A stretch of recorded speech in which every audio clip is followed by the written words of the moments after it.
All right, welcome to Entrepreneurs Visiting Victor. I'm your host, Victor Tadash. I hope you're having an amazing day so far. Today, we have an awesome guest today. He has been job free since 2009. He has personally sponsored over 1,293 people. He stopped counting years ago because he was recruiting so many people. And he's been a top earner and a member of a leadership council of his last two network marketing companies. And he's personally trained thousands of business entrepreneurs and helped develop some of the world's highest paid earners in the home business profession. So let us welcome Paul Hutchings. How are you doing today, Paul? Victor, I'm amazing. Thank you for the great introduction. And thank you so much for the opportunity to be here on the show. And hello to Victor's amazing audience. Super happy to be here. How are you doing, Victor? I am doing fantastic. It's always a pleasure having you, Paul. So I just want to start off by asking you a quick question. How did you get started in your journey? Just share a little bit of your story. What made you want to become an entrepreneur and work from home?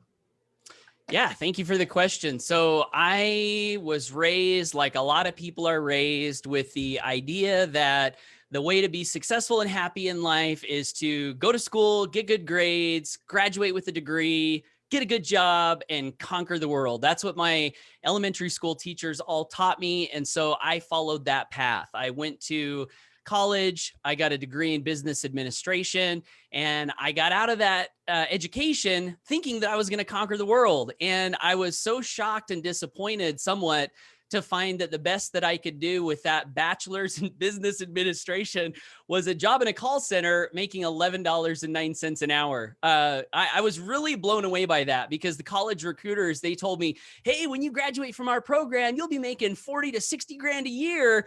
And so I got done with my degree with that expectation. And by the way, I worked hard in school. I graduated summa cum laude, high GPA, and I thought, let's go. And I could not get a job other than the one paying $11.09 an hour. So anyway, I started off in the employee path and was working in a call center and did the best that I could to make do with what I had. And I started experiencing things that I didn't love in that corporate environment. I'll give you just one quick example. So I had a friend that moved to America from Burundi, Africa. His parents were diplomats over there, and they sent him and his sister and his brother actually to America and said, hey, America's the land of opportunity. Go over there, make your dreams come true. And so Arnold happened to be working in the cubicle next to me. And one day Arnold met with his boss because he wanted to know how to advance because we're working in these cubicles and we're seeing people getting promoted past us. And so he's like, what's the deal? What are we doing wrong? So he goes in his boss's cubicle and his boss said, Arnold, you really want to advance in this company? And he's like, yeah, I do. Tell me what the secrets are. And his boss says, okay, number one, you got to get yourself a set of spandex shorts. Number two, you got to get yourself a racing bike. And number three, you got to get yourself a Lance Armstrong book. And Arnold's sitting there thinking, what are you saying? Like, this doesn't make any sense. And his boss said, stand up, Arnold. So they stood up and he said, you see that corner office over there? That's Jeff's office. He's the VP of sales and he is into Lance Armstrong racing and he does wear spandex. And so Arnold came out of that cubicle and his eyes are just like, shocked. And he comes over and tells me what happened. And I just, I got this sense, and I think, Arnold did too, through that experience and other experiences like that wasn't right. Like here we were showing up early, was working late, working through lunch, serving the customers in a great way. And it almost seemed like none of that mattered. What mattered was schmoozing with the right people. And so I said, I really don't want to invest my entire life this way. I got to find a better path. And so when one of my other coworkers asked me to look at a network marketing opportunity, I was totally open. And I was like, yeah, residual income, no job. Let's go. Let's do it. So anyway, that's how I got involved in entrepreneurship originally. Wow. That's an interesting story. Yeah. So there are a lot of people.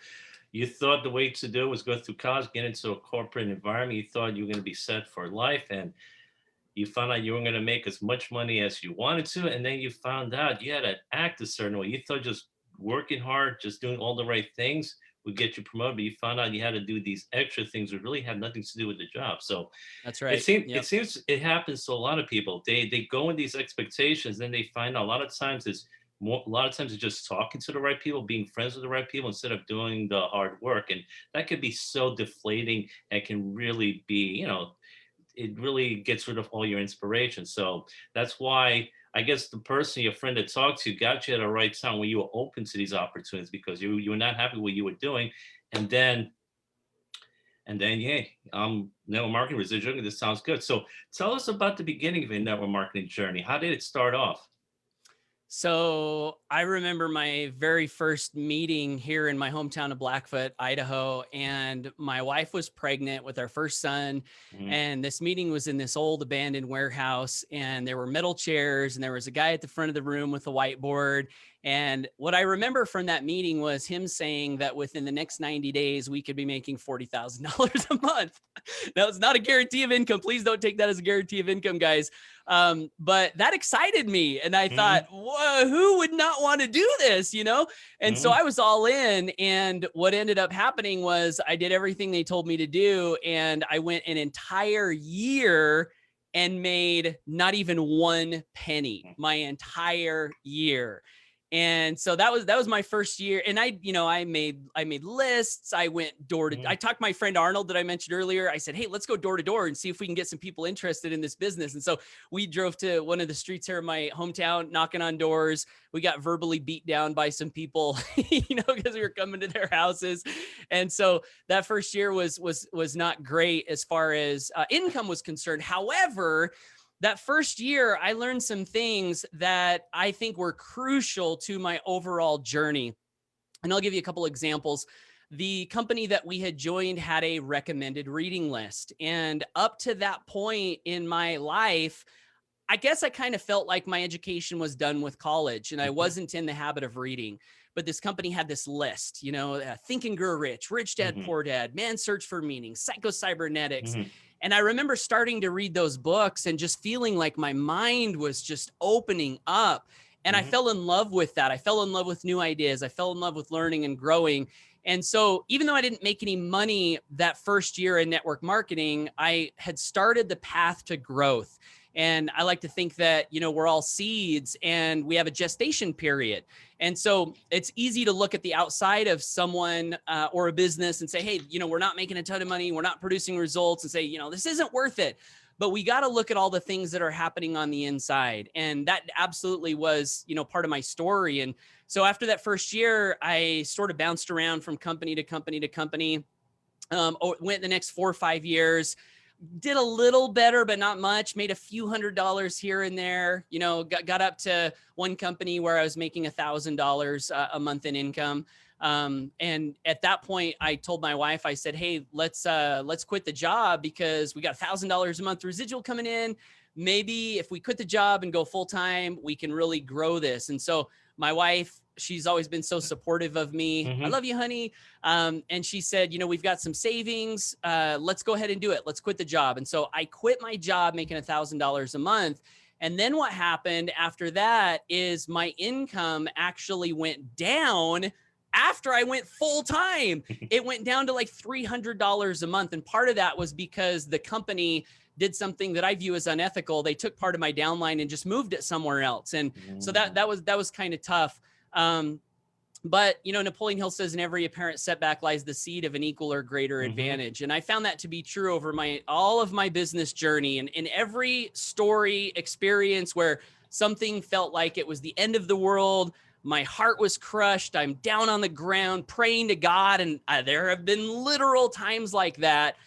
In all of those stories, I've looked for that seed and I've always been able to find one that turned out to be better. You pick up what was wrong with the previous experience, you learn from it, you gather, like Jim Rohn said, you gather up the past mhm, and you invest it in the future, and you just keep, learning and growing. And so after about 5 years, I finally found a company where I had a breakthrough and built my first six-figure income in network marketing. So that was after about 5-6 years of being on the path, on the journey. mhm. No, that's awesome. So we learned some things. So number one, your first year, you struggled. You didn't make any money, but you were starting your process of personal development. You were reading these books. You were starting to get better. So on the outside, nothing was showing, but on the inside, you were growing. You're developing, starting to develop those roots, that solid foundation, which is required for success, which a lot of people don't understand. I mean, ultimately, in the long term, the results are what matters.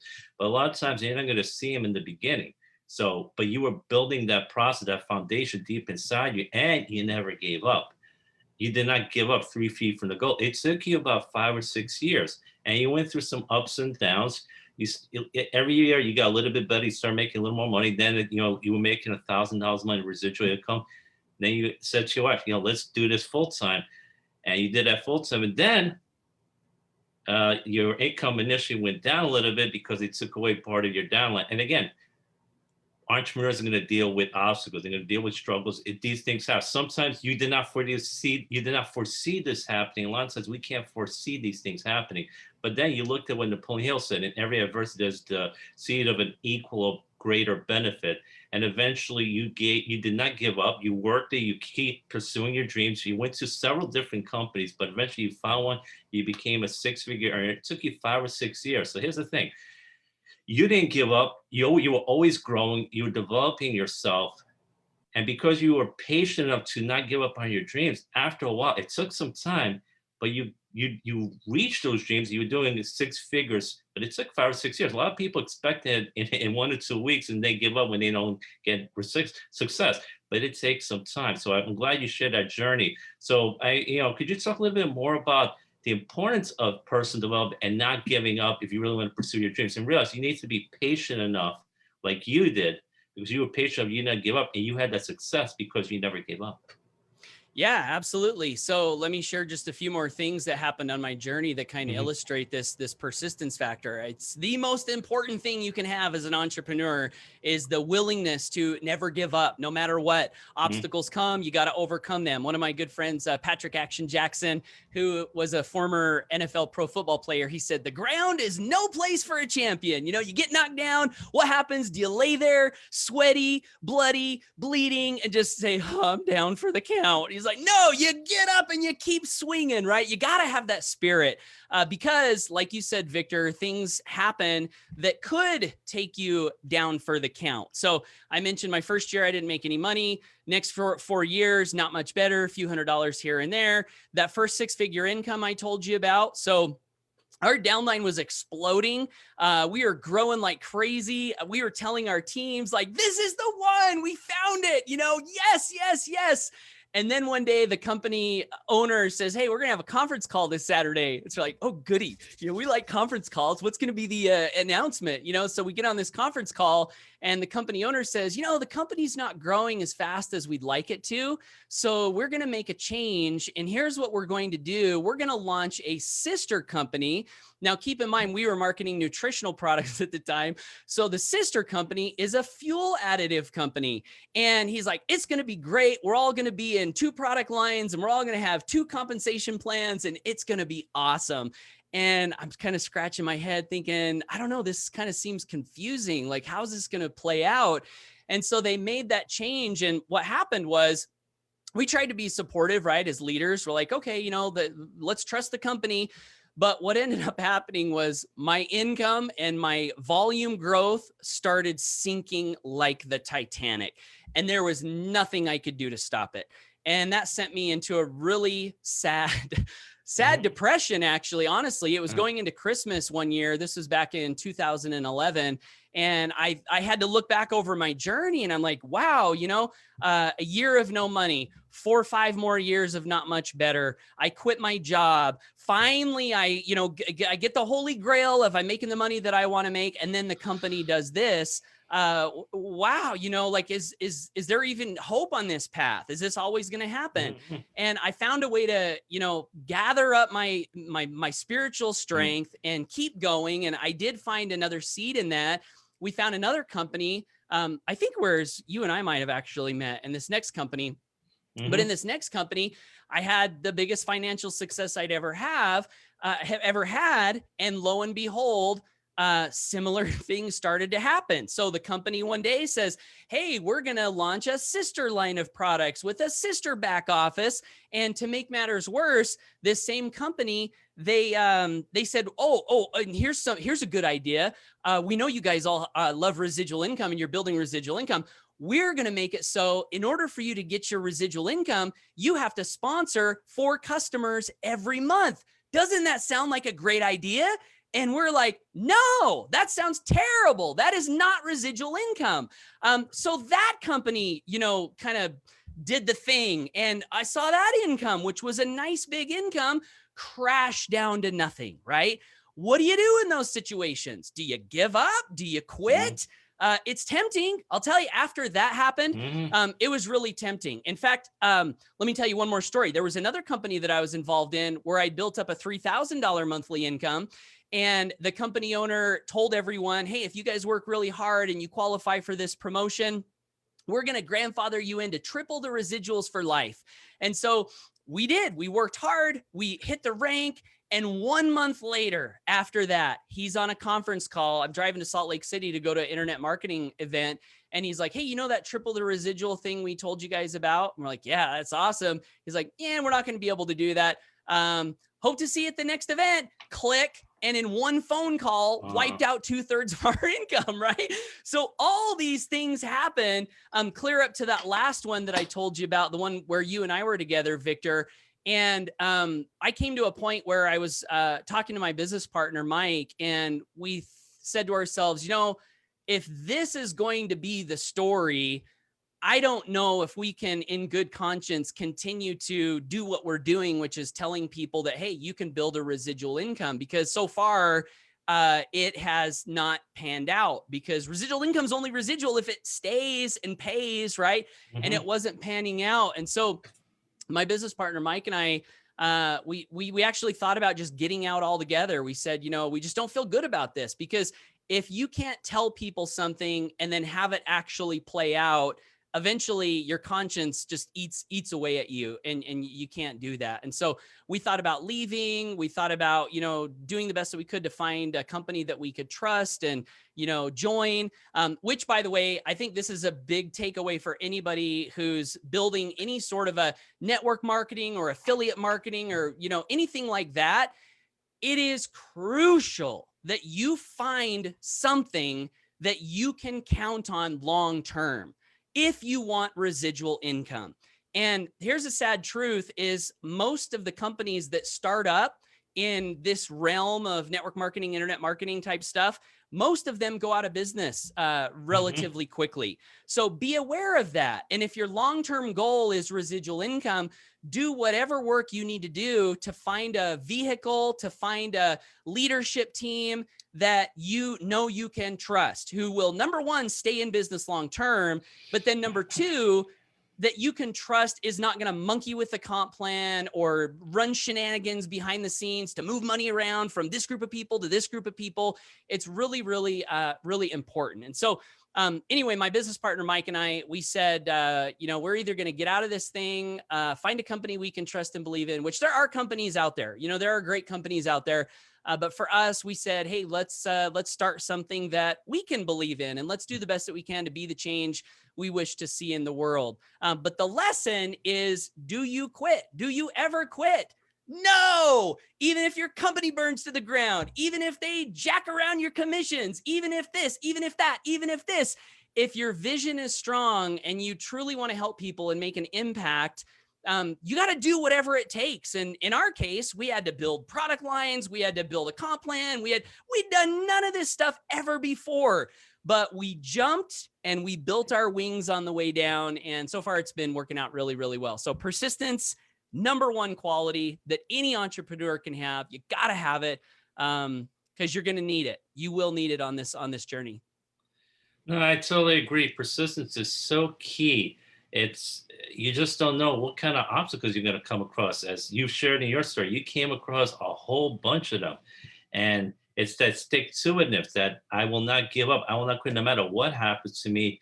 That's propelled you to this success. Because a lot of things you can't foresee, things the company's going to do to you, changing the comp plan, changing your downline, making promises, and then a month later saying, we can't give you what we promised you. So you're losing 2/3 of your residual income. There are a lot of things that just happen that you have no control, which is why it's so important to work on that personal development, really develop yourself. Because here's the thing, sometimes companies do go under for whatever reason. Sometimes the government shuts them down. But if you develop yourself, you can take those talents to another company, or in your case, you and Mike, you guys started your own business. It's because you guys worked on yourself for many years and you had a talent. Now it was a lot to learn because you guys had to do it yourself and you never created your own company before, but you did develop yourself. And with the new company, you guys never gave us. So that persistence is so important. And you brought up an important point. A lot of new companies, unfortunately, most of them do go under for whatever reason happens. So always be prepared for that if you're dealing with new companies. So like you said, there's a lot of good companies, there's some bad companies, and then there's some good companies, but they just don't last. It's just part of the industry because there's a lot of new companies being built all the time. And some of them, a lot of them are not just going to last. So you always have to keep that in mind, which is why it's very important, I believe, to do your research on these companies. The people who found these companies, look at their track record. Did they run successful companies? Did they help people out? Did they run scams? Because usually guys who run scams tend to run other scams. Guys who are successful, who help people out, will generally set up another company that's going to help a lot of it. So I think it's very important, especially now with the Google and everything. You could just read up the histories of all the people, all the founders. So I think it's very important to do your research. Some people don't do the research before they join the company. I think that is so important.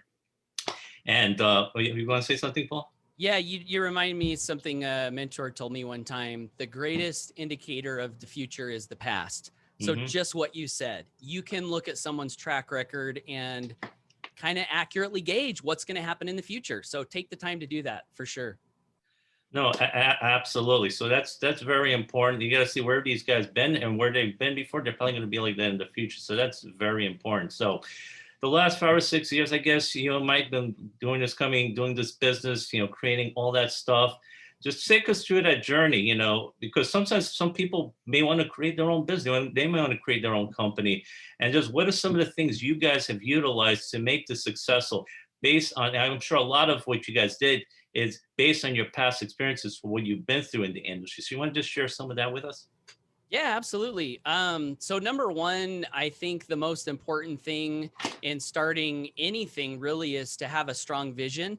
Mike and I, from all of the experiences that we had in the past that I mentioned, we started thinking about where did these companies go wrong? Like why did they not last? And the answer that we came up with was that we feel that some of these companies were making decisions that were out of alignment with principles, with universal principles.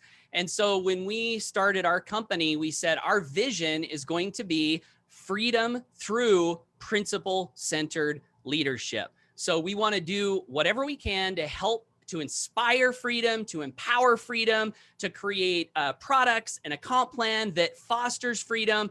And we're going to do it all through principle-centered leadership. And that is something that a lot of the people that have joined us and are working with us that we are so thankful for, we have a great community.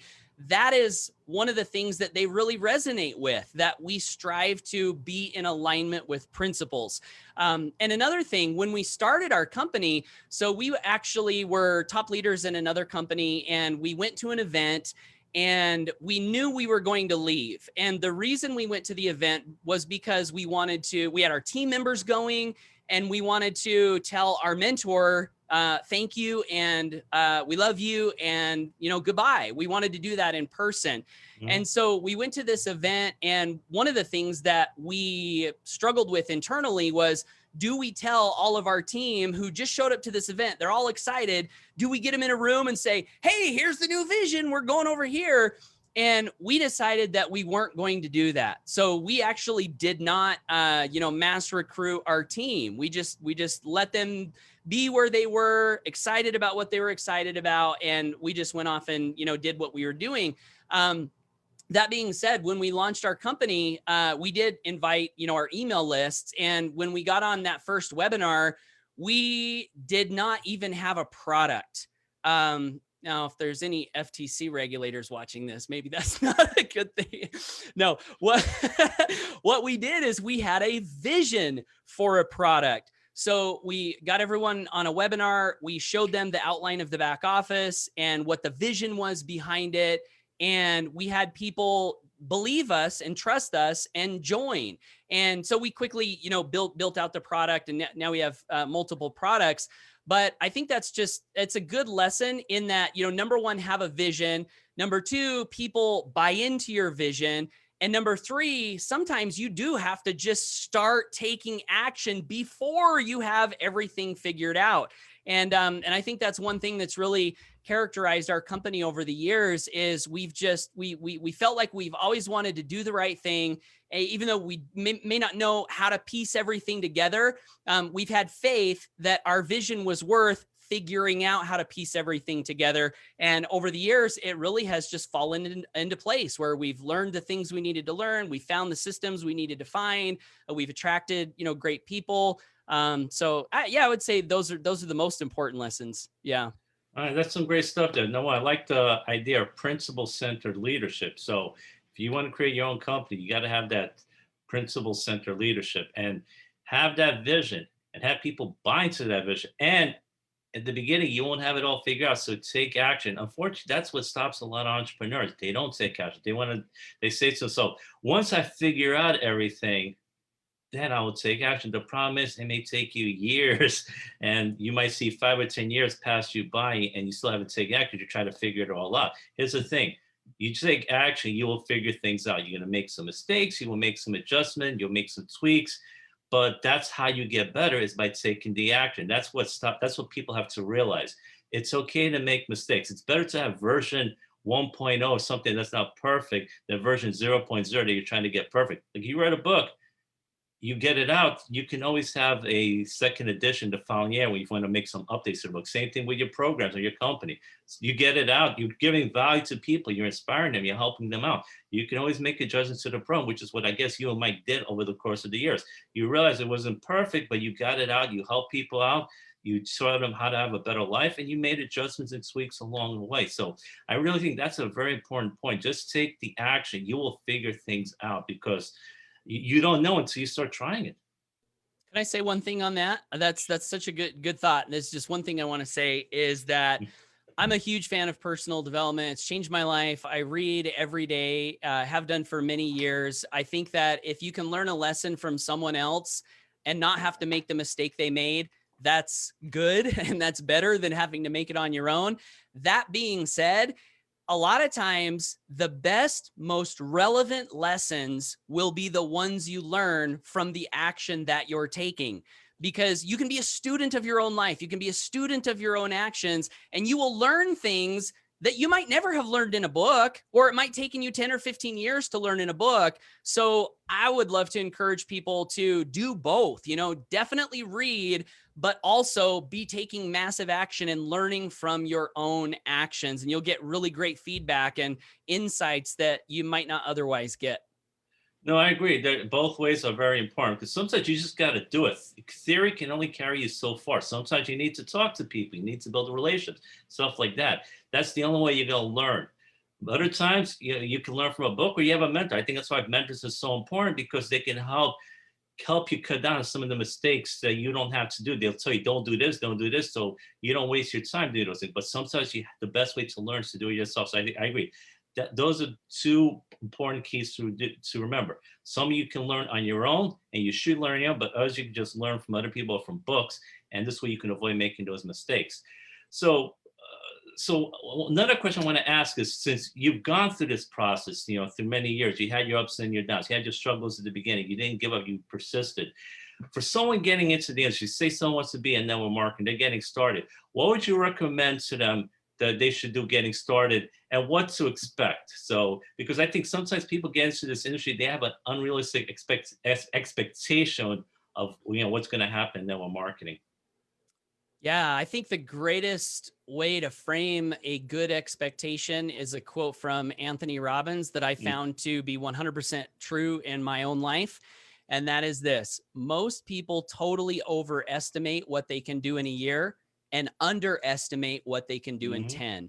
So I would encourage people, if your goal is to build a real business, understand that it will take time and the time is worth it. Seth Godin says the long cut is the only real shortcut. Everyone's looking for the shortcuts. And I like shortcuts. I do believe in shortcuts. There are legitimate shortcuts. Learning from a mentor, legitimate shortcut, right? There are good shortcuts. That being said, we all have our own journey to go through. And I would just like to encourage everyone to commit, commit. One of the decisions that I made early on was, if this takes me my entire life and I still don't end up achieving my goal, how would I feel about that? And I said to myself, I would feel great, because at least I could look back on my life and say to myself, I put it all on the field. I gave it everything I had. I went for my dreams. I didn't quit. Yeah, even if I didn't achieve my goal, that's the kind of life that I wanted to live.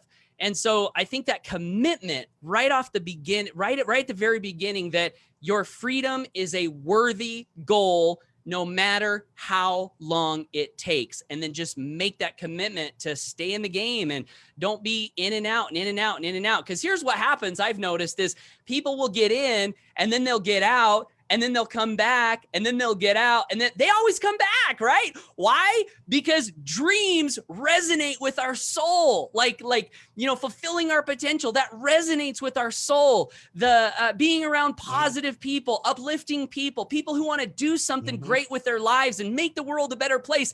Man, that's hard to stay away from. So if you're in that now and you like that, just make the decision that you're going to stay in, right? So you don't have to, in and out, in and out, in and out. So yeah, that's what I would say. No, that's some good stuff there. Number one, I like the quotes from Tony Robbins and Seth Godin. And I love the part about commitment. Here's the thing. Too many people have the view of, well, when I see results happening, then I commit.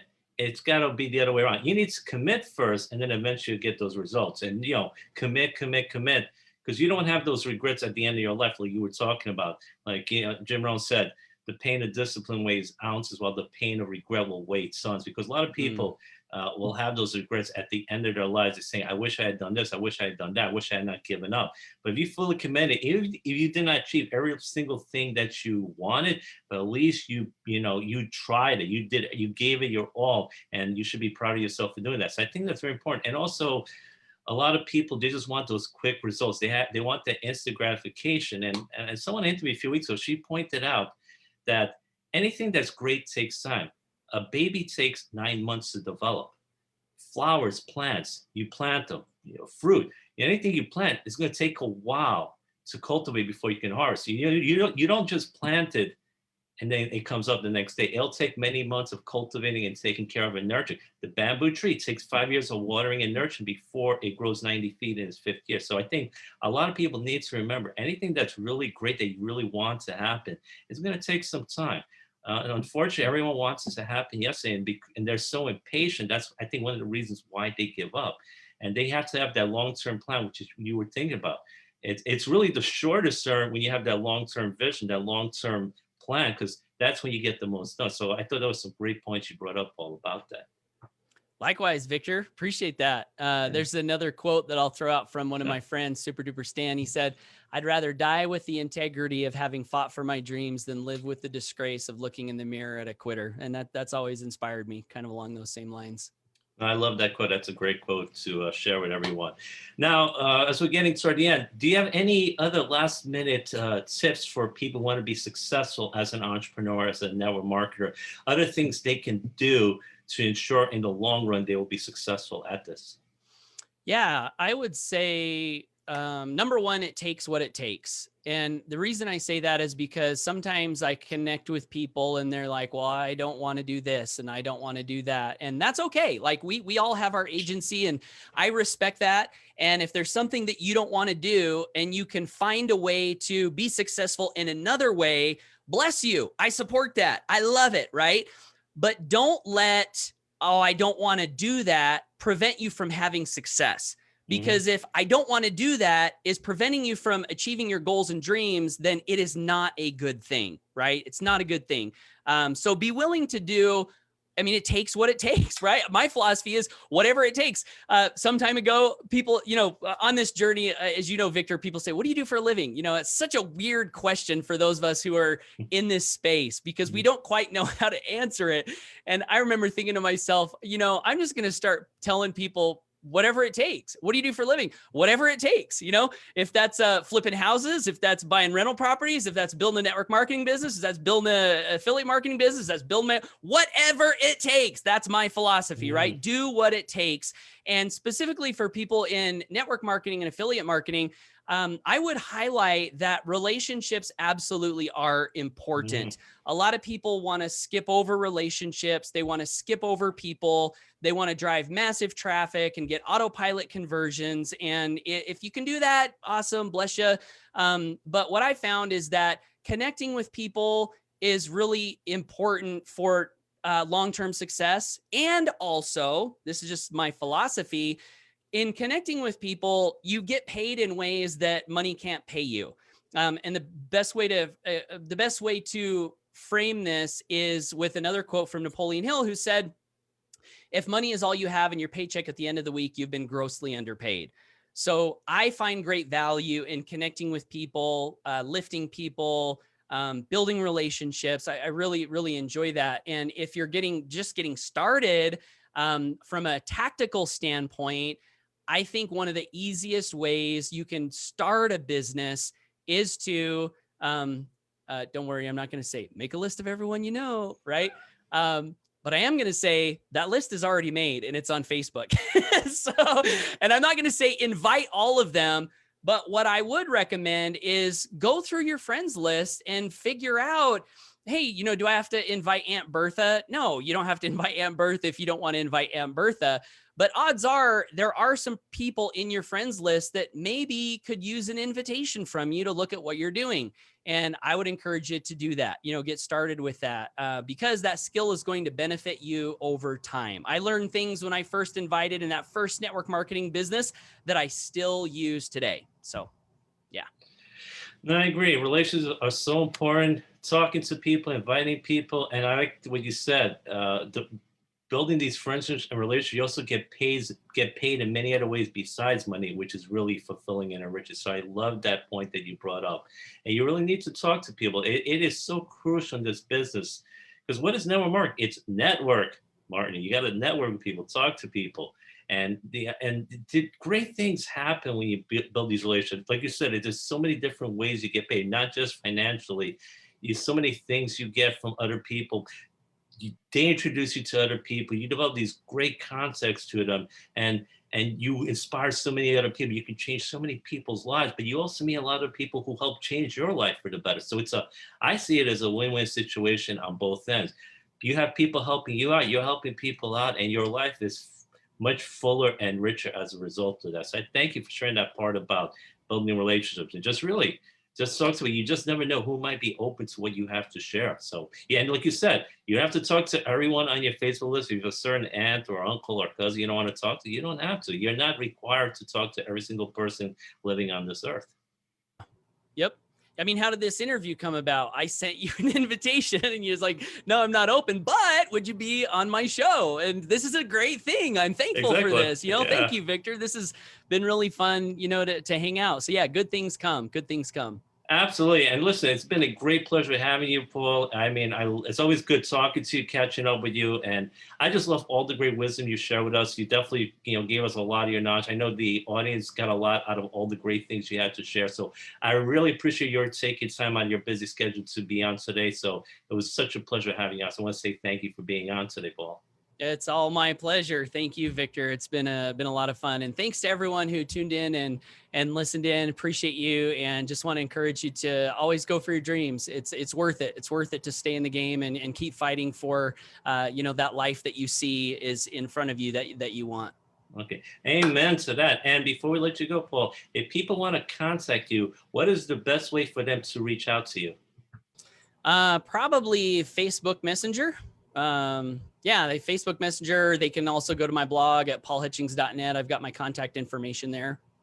Awesome. Great. Well, again, Paul, thank you so much for being on this show. We really appreciate your sharing all this wisdom. It was such a pleasure having you on, and have yourself an amazing day, my friend, and take care and God bless. You too, Victor. Thanks. Bye-bye. Bye-bye.